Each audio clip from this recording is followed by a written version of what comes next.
Hi guys, welcome to another movie crew review. Today we'll be reviewing Moana 2. The movie stars Cravalho, Dwayne Johnson, and Auli'I.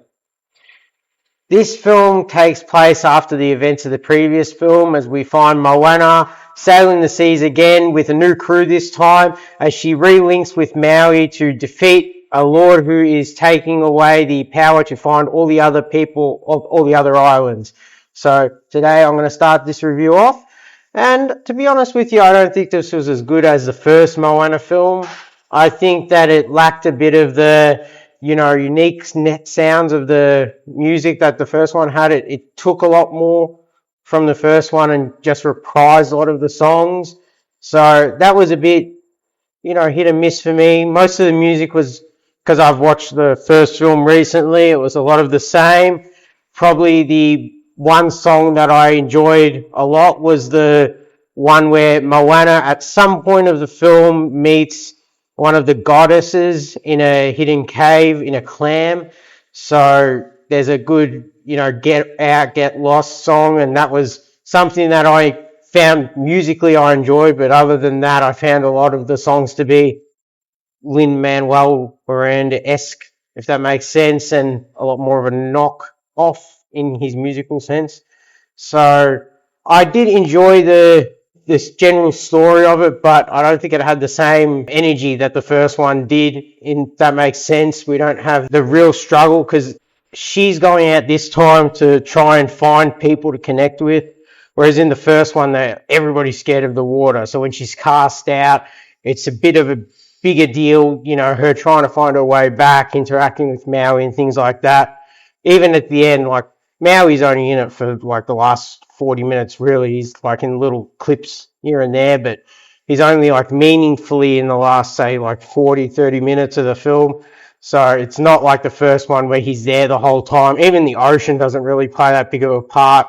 And because you've got that bigger crew, that they've got the old farmer, the young artist, and the boat builder, you kind of lose the comic relief as such for the chicken hey. So I think that adding more characters didn't necessarily add to the story as such, even in their purpose. Like, I understand they had like little things to do throughout the film, but to me it was just something that really wasn't needed that much, and I don't think benefited the film overly. But I mean, the story follows a general same story as the first one in just a different way, so it's on par with the first one, but it's not to that level as such.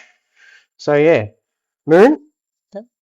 So I wasn't expecting this movie to reach the heights of, say, Inside Out 2 or The Wild Robot, but I didn't expect like it will be so hard for me to be invested in this movie.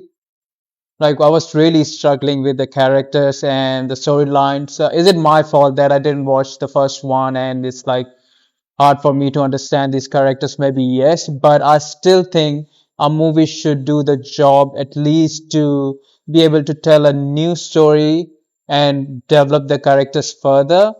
And this movie didn't do that for me. It was pretty much like a linear story and there was no backlash. Like, it was just, yeah, we have to go there, do that, and it was pretty much done. And apart from Moana, all the other characters were very one-dimensional. They have like one aspect about them, and whole character was just that and nothing else. And I hate the other people. These guys didn't tell me it was a musical, so yeah, that was a bit of a struggle. But I did enjoy one song with The Rock. That was sort of fun. It's not like a really bad movie, but it's just a meh movie. Cameron? Yeah, I agree with Moon. Bit the same.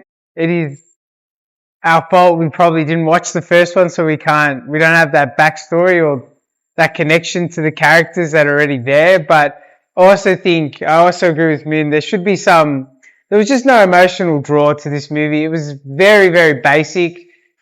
And I just think if it had like sort of a more, I don't know, if you put at least one, usually Disney films tend to have an adult theme, just short or long, whatever, put in their Disney films.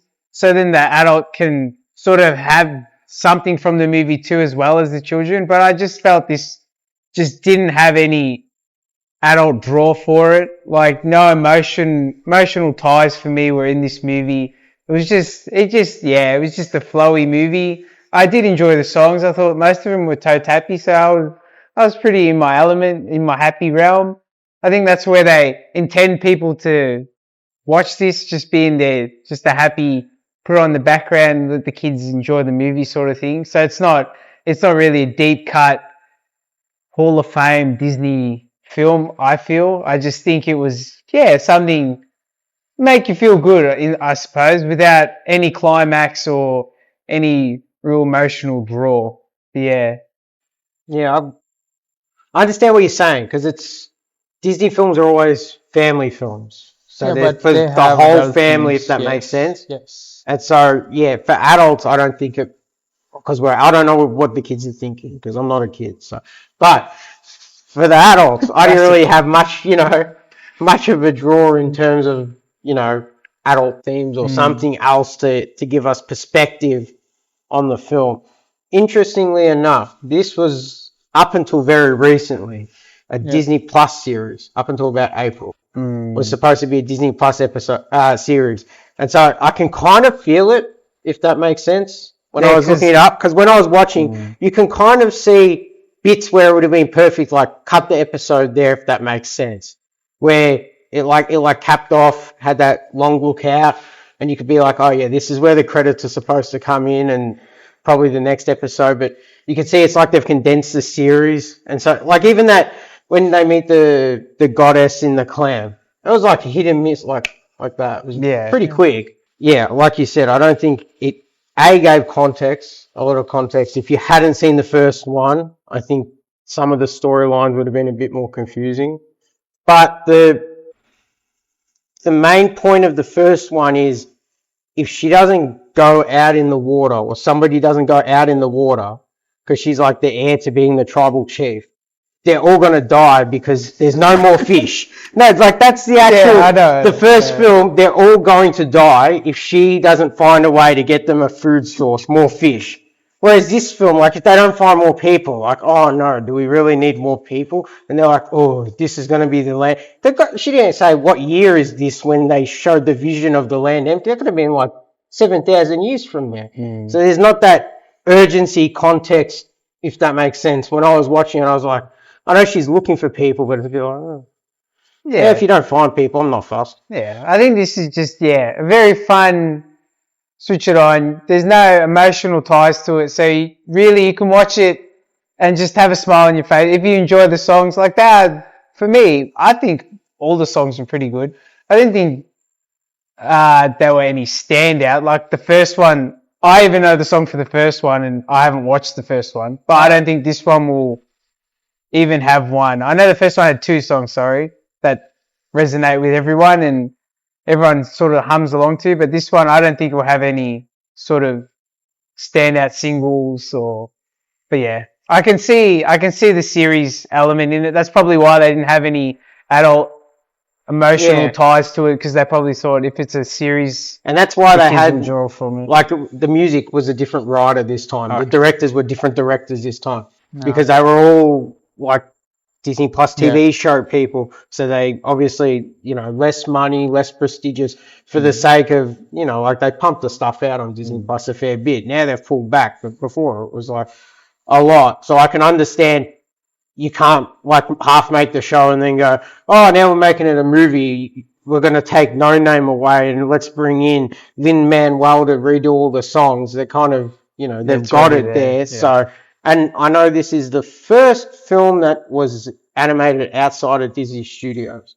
Was the other one. It's animated fully in Canada. So I know that's like not much of a difference, but if you watch, was good. I thought I really enjoyed the look of it. If you watch it from the first one, it doesn't like lose anything. So I think that's one thing, to be honest with you, that I think that hasn't really made much of a difference, in my opinion. Yep. All right, guys, we're going to give our scores. Yep. Moon, how many stars out of 10? I give it 5.5 stars out of 10. John? Yeah, I'm going to be the same page as Moon, 5.5. Yeah, we're all on the same. 5.5 stars out of 10. Alright guys, make sure to like, subscribe, check out our socials, and we'll catch you on the next one. Ciao.